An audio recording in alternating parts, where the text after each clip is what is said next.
If your partner broke up with you, complaining that you fight too much and that they want their peace, watch this video. Hey, I'm Coach Benny, and I help people get their exes back.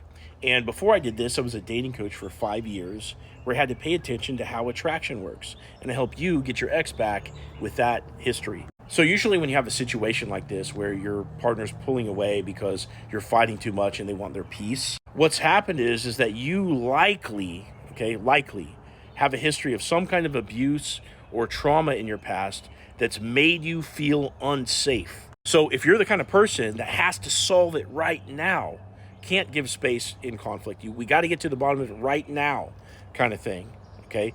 That's usually indicative of what we call a fearful avoidant attachment style. And that's coming from a place where you feel unsafe because the people that were closest to you proved that you're not safe with people that are close to you. And therefore, when something goes wrong and there's conflict over something going wrong, you're going to want to solve it immediately because as far as your subconscious mind goes, that means bad shit can happen if it doesn't get fixed. So yeah, you're going to get spicy in conflict. You're going to get loud. You're going to say mean shit that you don't necessarily mean. Elsewhere in the relationship, you might have trust issues. This isn't everybody, but sometimes you're going to, be on high alert that you're going to get hurt. You might be suspicious. You might want to go through your ex's phone, or at least be tempted to, right? It's because you've been hurt and betrayed in the past and you're seeking safety through conflict. And this is going to cause you to be a little bit more boisterous than the average person. It's not a license to be a dick. It's not a license to be a bitch, okay?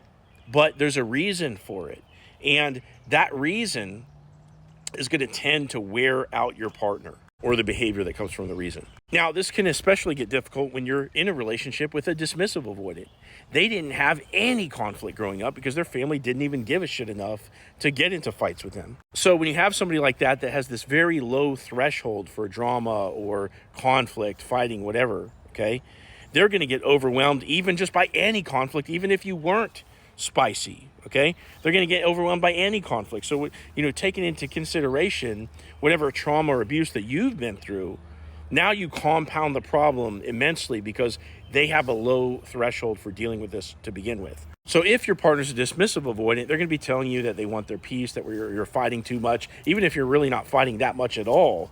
Sometimes they'll even leave at the first sign of conflict. But at the end of the day, yes, you can put this back together. You can work on your side of things. They can work on their side of things to stay in conflict and to proactively communicate. And if you want my help reattracting your partner, click into my profile, click this link, set up a call with me, tell me your story, and I'll give you a step-by-step game plan to get your ex back.